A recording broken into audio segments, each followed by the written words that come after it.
गावात अवैध दारू विक्रीमुळे अनेकांचे संसार उद्ध्वस्त झाले आहेत, तर गावातील बेकायदेशीर दारू विक्रीमुळे तरुणांनाही दारूचे मोठी व्यसन लागलेली आहे. असे असतानाही ग्रामीण गावात मोठ्या प्रमाणात अवैध दारू विक्री केली जात असते.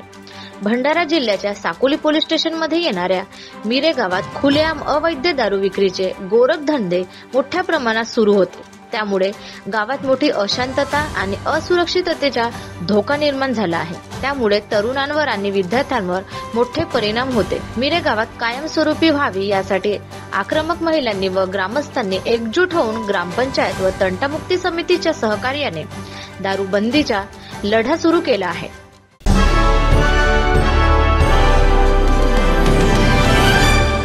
परिचय सांगा. माझे नाव यशस्वी युवराज नंदेश्वर, ग्रामपंचायत मिरेगाव सरपंच. तुमच्या गावात दारूबंदी संदर्भात भरपूर प्रयत्न करण्यात आले आहेत. काय सांगाल, काय विषय होता?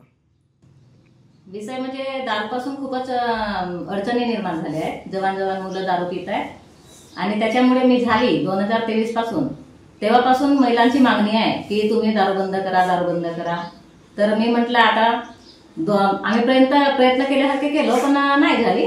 मग शेवटी आम्हाला आता ह्या निवडणुकीत तंटामुक्ती अध्यक्ष कल्याणजी राऊत यांची निवड झाली 2025 मध्ये 20/8/25 ला. तर त्यांनी आम्हाला मदत केली आणि म्हटलं की चला.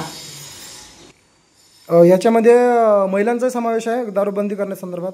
हो, 75% महिलांचा समावेश आहे आणि त्यांनीच आम्हाला प्रोत्साहन दिलं. म्हणजे महिलांच्या पुढाकाराने दारूबंदी करण्यास खूप मोठी मदत झाली.